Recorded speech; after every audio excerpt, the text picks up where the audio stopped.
Welcome to Romeo vlogs. இனி நம்ம எங்கே வந்திருக்கோம்னு பார்த்தீங்கன்னா சென்னை 6,120,000 பின்கோடு, அதாவது நந்தியம்பாக்கம் ரயில்வே ஸ்டேஷன்லேருந்து வெறும் 2 நிமிஷத்தில் அங்கேருந்து இங்கே நடந்து வந்துடலாங்க. உங்களுக்கு நான் சொல்கிறது பொய்னு இருந்தால் நான் ஆல்ரெடி ஒரு ஃபுட்டேஜ் நான் எடுத்து வச்சுருக்கேன். அங்கேருந்து உங்களுக்கு லைவாக மேப் ஆன் பண்ணி நான் காட்டுறேன் பாருங்கள். அங்கேருந்து வெறும் இது மீட்டர் கணக்கு தான் இருக்குது. இந்த 500 அபோவ்லாம் கிடையாது. அதாவது இது ஒரு 800 இல்லை 1 கிலோமீட்டரோ அவ்வளோ தூரம்லாம் கிடையாது. நடந்து வெறும் ஒரே ஒரு தெரு தான். உள்ளே வந்தீங்கன்னா நம்மளுடைய ப்ராப்பர்ட்டி ஸ்டேட்டை நீங்கள் பார்க்கலாங்க.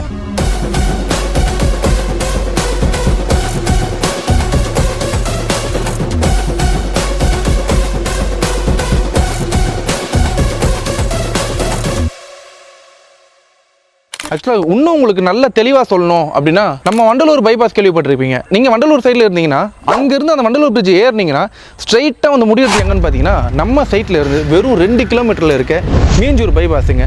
மீஞ்சூர் பைபாஸ் ரவுண்டானால இருந்து ஸ்ட்ரைட்டாக வந்தீங்கன்னா ஸ்கூல்ஸ் பார்த்தீங்கன்னா சென்ட் ஆன் ஸ்கூலாக இருக்கட்டும், சென்ட் மேரி ஸ்கூலாக இருக்கட்டும், அப்படியே அடுத்து வந்தீங்கன்னா கவர்மெண்ட் ஸ்கூல் இருக்கும். அப்படியே அதுக்கு அடுத்து வந்தீங்கன்னா காமராஜர் மெட்ரிகுலேஷன் ஸ்கூல் இருக்கும். அதுக்கு அடுத்து பார்த்தீங்கன்னா பாரத் பெட்ரோல் பங்க் இருக்கும். அந்த பாரத் பெட்ரோல் பங்க் வந்து நேராக லெஃப்ட் திரும்பினீங்கன்னா உங்களுக்கு நந்தியம்பாக்கம் ரயில்வே ஸ்டேஷன் இருக்குங்க. ரயில்வே ஸ்டேஷன்ல இருந்து வெறும் நடந்து வர தூரம் தாங்க, வெறும் ஒரு 1/2 கிலோமீட்டர் கூட கிடையாது இந்த இடம். இங்கே உள்ள வந்தீங்கன்னு பார்த்தீங்கன்னா இவ்வளோ பிரம்மாண்டமான ஒரு வீடு கட்டியிருக்காங்க. இந்த வீடு மொத்தம் எத்தனை ஸ்கொயர் ஃபீட்னு பார்த்தீங்கன்னா, லேண்ட் ஏரியா பார்த்தீங்கன்னா 1200 ஸ்கொயர் ஃபீட்டுங்க. பில்டப் ஏரியா பார்த்தீங்கன்னா 1400 ஸ்கொயர் ஃபீட்டு. இதில் கீழவே பார்த்தீங்கன்னா முன்னாடி பார்க்கிங் கொடுத்துருக்காங்க. இந்த பார்க்கிங் பார்த்தீங்கன்னா நல்லாவே பெருசாக கொடுத்துருக்காங்க. ஆக்சுவலாக உள்ள வீடு போய் காட்டுறோம் பாருங்க. கீழே ஒரு போர்ஷன் இருக்கு, மேலே ஒரு போர்ஷன் கொடுத்துருக்காங்க. கீழே இருக்க போர்ஷன் 600 ஸ்கொயர் ஃபீட்டு, மேலே இருக்க போர்ஷன் 600 ஸ்கொயர் ஃபீட்டுங்க. இந்த 2 வீட்டுக்குமே பார்த்தீங்கன்னா தனித்தனியாக கரண்ட் பில்லும் வந்துருது, தனித்தனியாக டேங்க்கும் வந்துருதுங்க. உங்களுக்கு ஆட்டோமேட்டிக்காக ஒரு டேங்க் இருக்கு. ஒன்ஸ் நீங்கள் டேங்க்ல தண்ணி இல்லைன்னு சொல்லிட்டு ஆன் பண்ணி மோட்டர் போறீங்கன்னா அதுவே ஆட்டோமேட்டிக்காக ஆஃப் ஆகிடும். ஃபுல் ஆயிடுச்சுன்னா இப்போ நீங்கள் யோசிச்சு பாருங்க, ஒரு அண்ணோ தம்பியோ இருக்கீங்க, ஒரு அக்காவோ தங்கச்சியோ இருக்கீங்க, இல்லை அம்மா அப்பாவோட ஒன்னா வீடு இருக்குன்னு ஆசைப்படுறீங்க. அந்த மாதிரினா உங்களுக்கான வீடு இதுதான். ஏன் சொல்றேன்னா, ஒருத்தருக்கு அதிகமாக ஒருத்தருக்கு கம்மியாக அந்த மாதிரி இருக்காது, ஈக்குவலாக இருக்குங்க. இங்கே கீழே ஒரு போர்ஷன்லையுமே 2 பெட்ரூம் கொடுத்துருக்காங்க, ஒரு காமன் பாத்ரூம் கொடுத்துருக்காங்க, ஒரு அட்டாச் பாத்ரூம் கொடுத்துருக்காங்க. அது இல்லாமல் தனித்தனியான கிச்சன் இருக்குங்க. ஒரு போர்ஷனில் கிச்சன் இருக்குது, 2வது போர்ஷனில் கிச்சன் இருக்குது. அதுக்கு மேலே பார்த்தீங்கன்னா அவ்வளோ சூப்பரான ஒரு டெரஸ் கொடுத்துருக்காங்க. லைட் செட்டிங்லாம் பார்த்தீங்கன்னா இன்டீரியர் ஒர்க் கூட அவ்வளோ சூப்பராக பண்ணியிருக்காங்க. இதில் முக்கியமானது என்னன்னு பார்த்தீங்கன்னா காம்பவுண்ட் வால் அவ்வளோ அழகாக பண்ணி கொடுத்துருக்காங்க. உங்களுக்கு லைட் இப்போ எப்படி இருக்குன்னு தெரியலங்க. கொஞ்ச நேரம் கழிச்சு ஒரு 1/2 மணி நேரத்துக்கு அப்புறமா இருட்டாயிடும். இருட்டாயிட்ட அப்புறம் இருக்கிற எல்லா லைட்டும் போட்டுட்டு ஒரு வீடியோ ஃபுட்டேஜ் உங்களுக்கு காட்டுறோம் பாருங்க. அவ்வளோ சூப்பரான டெக்கரேஷனோட லைட்லாம் ரொம்ப பிரம்மாண்டமாக கொடுத்துருக்காங்க. இவங்க கொடுத்துருக்க ஸ்பாட் லைட் என்னன்னு பார்த்தீங்கன்னா ஹாலில் ஆரம்பிச்சு, பெட்ரூமில் ஆரம்பிச்சு, மேலே சீலிங்கில் இருந்து அவுட் சைட் பால்கனி வரைக்குமே கொடுத்துருக்காங்க. ஸோ இவங்க வீடு எப்படி இருக்குன்ட்டு நான் ஒவ்வொன்றா உள்ளே போய் நான் காட்டுறேன் பாருங்க. ஒவ்வொரு பெட்ரூம்லையுமே ஒவ்வொரு கலர் டபுள் ஷேடில் கொடுத்துருக்காங்க. எல்லாரும் சிங்கிள் ஷேடில் இருக்கும். அப்படி பண்ணல இவங்க. அது இல்லாமல் தனியாக ஹாலில் டிவி டெக்கார் பண்ணியிருக்காங்க. ஸோ உங்களுக்கு வீடு எப்படி இருக்கு, என்னென்ன வசதியோடு இருக்கு, எல்லாத்தையும் நான் உங்களுக்கு உள்ளே வந்து காட்டுறேன் வாங்க.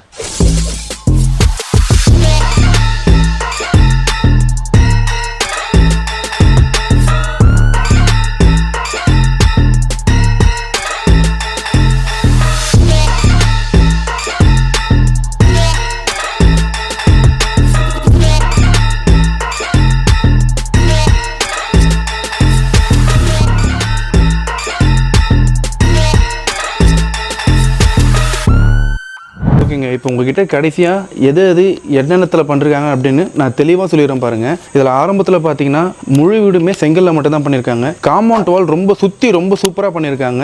கேட் பார்த்தீங்கன்னா தனியாக ஸ்டீலில் கொடுத்துருக்காங்க. காம்பவுண்டுக்கு வெளியவே சண்முகா பில்டர்ஸ்னு லைட் செட்டிங் பாருங்கள், அவ்வளோ அற்புதமாக இருக்குது. ரொம்ப நல்லா கொடுத்துருக்காங்க. ட்ரைனேஜ் வசதி இருக்குங்க. பார்க்கிங்கில் பார்த்தீங்கன்னா அவ்வளோ நீட்டாக சூப்பரான ஒரு டைல்ஸ் கொடுத்துருக்காங்க. அது இல்லாமல் பார்த்தீங்கன்னா வீட்டு உள்ள போகும்போது பார்த்தீங்கன்னா முன்னாடியே படிக்கட்டுக்கு போகிறதுக்கு பக்கத்துலேயே கிரில்டு கேட்டு கொடுத்துருக்காங்க. வீட்டு உள்ள காலடி வச்சதுலேருந்து டெரஸுக்கு போற வரைக்குமே ஃபுல் அண்ட் ஃபுல் நமக்கு டைல்ஸ் மட்டும்தான். வேற எங்கேயுமே தரையில வந்துட்டு நம்ம காலை வைக்க மாட்டோம். கதவுலாம் பாத்தீங்கன்னா ஃபுல் அண்ட் ஃபுல் தேக்கு வுட்லயே தான் பண்ணிருக்காங்க. இதுல நீங்கள் பாருங்க, யூபிவிசில தான் விண்டோ கொடுத்துட்டு இருப்பாங்க. ஆனா இன்னமும் இவங்க பாருங்க ரொம்ப அழகா வுட்ல அதுவும் கிரில்டோட சேர்த்து விண்டோ பண்ணிருக்காங்க. இங்க பெட்ரூம் பாருங்க, 2 பெட்ரூம் கொடுத்துருக்காங்க. 2 பெட்ரூம் கீழே இருக்கு, ஒரு கிச்சன் இருக்கு. மேலேயும் 2 பெட்ரூம் இருக்கு, ஒரு கிச்சன் இருக்கு. கீழே இருக்க 2 பெட்ரூமும் சரி, மேலே இருக்க 2 பெட்ரூமும் சரி, எதுவுமே சிங்கிள் கலரோட முடியாது. பெயிண்டிங் பார்த்தீங்கன்னா அவ்வளோ குவாலிட்டியான பெயிண்டிங்ல பண்ணிருக்காங்க. எல்லாமே டபுள் கலர்ல தான் பெயிண்டிங் பண்ணிருக்காங்க. ஒரு வால்க்கு ஒரு கலர்ல பண்ணிருக்காங்க.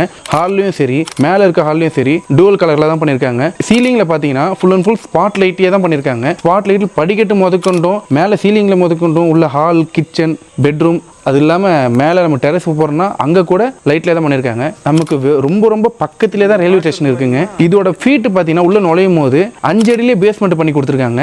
படிக்கட்டுக்கு போகிற கைப்பிடி பார்த்தீங்கன்னா ஃபுல் அண்ட் ஃபுல் ஸ்டீல்லே தான் கொடுத்துருக்காங்க. அது ரொம்ப நல்லா இருக்குது பார்க்கறதுக்கு. டிவிக்கும் பார்த்தீங்கன்னா தனியாக வெறும் ஸ்ட்ரைட்டாக டிவி சுவிட்சோட விடாமல் டிவி செட் பண்ணுறதுக்கான டெக்கரேஷனோட ரொம்ப நல்லா இருக்கு. கீழே இருக்க போர்ஷனுக்கும் மேலே இருக்க போர்ஷனுக்கும் அவுட் சைடு பார்த்தீங்கன்னா tiles full and full roof வரைக்கும் மேலே ஏற்றிருக்காங்க. வீட்டுக்கு யூஸ் பண்ண குழாய் எல்லாமே பார்த்தீங்கன்னா ஃபுல் அண்ட் ஃபுல் ஸ்டீல்லே தான் யூஸ் பண்ணியிருக்காங்க. எதுவுமே நார்மல் பிளாஸ்டிக்ல யூஸ் பண்ணல. நந்தியம்பாக்கம் பொறுத்த வரைக்கும் இந்த சுற்றி இருக்கிற எந்த ஏரியாவில் ஃப்ளட்னு ஒன்று ஆனாலுமே இந்த இடத்துல தண்ணி நிற்காதுன்னு சொல்கிறாங்க. இந்த இடத்துல முக்கியமானதுன்னு பார்த்தீங்கன்னா வண்டலூர் பைபாஸ் சொல்கிறாங்க. அதுக்கப்புறம் பார்த்தீங்கன்னா நந்தியம்பாக்கம் ரயில்வே ஸ்டேஷன் சொல்கிறாங்க. நந்தியம்பாக்கம் ரயில்வே ஸ்டேஷனாலே சென்ட்ரல் ரயில்வே ஸ்டேஷன்ல இருந்து தாம்பரம் பார்த்தீங்கன்னா 30 கிலோமீட்டருக்கு மேலே வருதுங்க. ஆனால் சென்ட்ரல் ரயில்வேல இருந்து நம்ம நந்தியம்பாக்கம் ரயில்வே ஸ்டேஷன் வெறும் 11வது ஸ்டாப்பில் தாங்க இருக்குது. தாம்பரமே அவ்வளோ டெவலப் ஆகும்போது நந்தியம்பாக்கம் டெவலப் ஆகாதுங்களா? இங்கே நம்மளுடைய சைட்டில் இருந்து ஸ்ட்ரைட்டாகவே ரயில்வே ட்ராக்கு போகிறத உங்களுக்கு ஸ்ட்ரைட்டாக காட்டுறேன் பாருங்கள். இங்கேருந்து நடந்து போகிற தூரம் தாங்க இங்கே இருக்கிற மெடிக்கல் ஷாப்பாக இருக்கட்டும், ஸ்கூல்ஸு, காலேஜஸ்ஸு, ரயில்வே ஸ்டேஷனு, சலூனாக இருக்கட்டும், மளிகை கடையாக இருக்கட்டும், ஏடிஎம்ஸாக இருக்கட்டும், எல்லாமே ரொம்ப பக்கத்தில் தாங்க இருக்குது. இவங்க பார்த்தீங்கன்னா இவங்களுடைய பிராண்டு எப்படி ஒரு இந்தியா பில்டர்ஸ்லாம் வந்துட்டு அவங்களுடைய பிராண்டை எந்த ஒரு பில்டிங் கன்ஸ்ட்ரக்ஷன் பண்ணாலும் அதில் வந்துட்டு அவங்க பிராண்டை கிரானைட்டில் வச்சுட்டு வராங்களோ அந்த மாதிரி நம்ம சண்முகா பில்டர்ஸும் இவங்க கன்ஸ்ட்ரக்ஷன் பண்ணுற ஒவ்வொரு பில்டிங்லையும் அவங்க பிராண்டை நேம் போர்டை வச்சுட்டு வராங்க. அதெல்லாம் பார்த்தீங்கன்னா இவங்க அப்ரூவல்னு பார்த்தீங்கன்னா சிஎம்டி அப்ரூவல் இருக்குங்க. ரிஜிஸ்ட்ரேஷன் எங்கே நடக்குதுன்னு பார்த்தீங்கன்னா விம்கோ நகரில் தான் நடக்குது. உங்களுக்கு லோனாக வேணும், இந்த லேண்டை வந்துட்டு ஃபுல் அமௌண்ட் கட்டி என்னால் வாங்க முடியாது அப்படின்னு சொல்கிறவங்களுக்கு இவங்க 80 to 90% இவங்க கிட்ட 7 பேங்க் டைஅப்பில் இருக்காங்களா. ஸோ உங்களுக்கு லோனும் இதில் அப்ரோச் பண்ணுறதுக்கான ஒரு வாய்ப்பு நல்லாவே இருக்கும். உங்களுக்கு பேஸ்மெண்ட் கூட பார்த்தீங்கன்னா இதில் 5 அடி ஏற்றிருக்காங்க. பேஸ்மெண்ட் எல்லாரும் ஒரு நார்மல் ரோடு எவ்வளோ இருக்கும் அதுக்கு மேலே ஒரு 2லேருந்து ஒரு 2.5 அடி ஏற்றுவாங்க. இவங்க 5 அடி பேஸ்மெண்ட் ஏற்றிருக்காங்க. இவங்களோட முக்கியமான ப்ளஸ் பாயிண்ட் என்னன்னு பார்த்தீங்கன்னா இந்த நகருக்குள்ள வந்து பாருங்க, என்கிட்ட சொன்னாங்க இவங்க இந்த ஏரியாவில் நாங்கள் 40 வீடு கட்டியிருக்கோம். இவங்க பிராண்டை சண்முகா பில்டர்ஸ் வித் கான்டாக்ட் நம்பரோட வச்சுட்டு வராங்க. நான் ஒரு வீடு 2 வீடு நினைச்சேன். நான் பார்த்த வரைக்கும் இந்த தெருவுலேயே 10 வீடுக்கு மேலே காமிச்சாங்க. 10 வீட்லையுமே வச்சிருக்காங்க. எல்லாமே இவங்க கட்டி கொடுத்தது, இவங்க கன்ஸ்ட்ரக்ஷன் பண்ணி கொடுத்தது சண்முகா பில்டர்ஸ்னு. அதையும் நான் உங்களுக்கு ஃபுட்டேஜ் காட்டுறேன் பாருங்க. உங்களுக்கு மெட்ரோ ஒர்க்குன்னு பார்க்கும் போதும் விம்கோ நகருக்கு அடுத்ததா மீஞ்சூருக்கு மெட்ரோவும் இன்ஸ்டென்ஷன் பண்ண போறாங்க. உங்களுக்கு இங்க வாட்டர் ஃபெசிலிட்டிஸும் ரொம்பவே நல்லா இருக்கு. இபி கனெக்ஷன் சொல்லவே தேவையில்லை. டிரைனேஜ் ஒர்க்கும் ரொம்ப நல்லா பண்ணி கொடுத்துருக்காங்க. கடைசியா சொல்லணும்னா இது ஒரு ரொம்ப நல்ல வீடா இருக்கு. உங்களுக்கு எந்த ஒரு டவுட்டா இருந்தாலும் சரி இந்த ரைட் ஹேண்ட் சைட்ல கான்டாக்ட் நம்பர் கொடுத்துருப்பேன், அப்படின்னு டிஸ்கிரிப்ஷன்ல கொடுத்துருப்பேன். சண்முகா பில்டர்ஸ்க்கு எந்த ஒரு டவுட்டா இருந்தாலும் கால் பண்ணி கேட்டீங்கன்னா நல்ல ரெஸ்பான்ஸோட உங்களுக்கு பதில் சொல்றாங்க. நீங்க நேரா சைட் விசிட் பண்ணி வந்து பார்க்கலாம். இவங்க கிட்ட வெறும் லேண்ட் மட்டுமே பண்றது இல்லைங்க, கன்ஸ்ட்ரக்ஷன் ரொம்ப நல்லா பண்ணி கொடுக்குறாங்க. ஸ்கொயர் ஃபீட் ரொம்ப கம்மி விலையிலேயே பண்ணி கொடுக்குறாங்க. நீங்க அதுக்கும் கூட ப்ரொசீட் பண்ணலாம். இவங்க கிட்ட இந்த வீடு மட்டும் இல்லாம உங்களுக்கு கன்ஸ்ட்ரக்ஷன் பண்றதுக்கான ஒர்க்கும் தேவைன்னா இங்க இருக்கிற கட்டின அந்த 40 வீட்டுமே அவங்க சுத்தி காட்டுறேன், உங்களுக்கு எந்த மாதிரி வேணும்னு கேட்கறாங்க. உங்களுக்கு அதுக்காகவும் கண்டிப்பா யூஸ் ஆகும் உங்களோட பில்டர்ஸோட கான்டாக்ட் நம்பர். ஸோ கடைசியா சொல்ல வேண்டியது என்னன்னா உங்களுக்கு ஒரு நல்ல சிபில் ஸ்கோர் இருக்கு அப்படின்னா 80லேருந்து 90% லோனும் அவங்களே அப்ரோச் பண்ணி கொடுக்குறாங்க. 7 பேங்க் உங்க டைஅப்ல வச்சிருக்காங்க. ஸோ அந்த சான்ஸை மிஸ் பண்ணிடாதீங்க. எந்த ஒரு டவுட்டாக தான் உங்களுக்கு கால் பண்ணுங்க, கண்டிப்பா உங்களுக்கு நல்ல ரெஸ்பான்ஸோட பதில் சொல்லுவாங்க. யாராவது உங்களுக்கு வீடு வாங்கணும்னு கேட்டுட்டு இருக்காங்க, இல்ல லேண்ட் வாங்கணும்னு கேட்டுட்டு இருக்காங்கன்னா இந்த வீடியோ ஷேர் பண்ணி அனுப்புங்க. மறக்காம முடிஞ்சா சப்ஸ்கிரைப் பண்ணுங்க. தேங்க்யூ.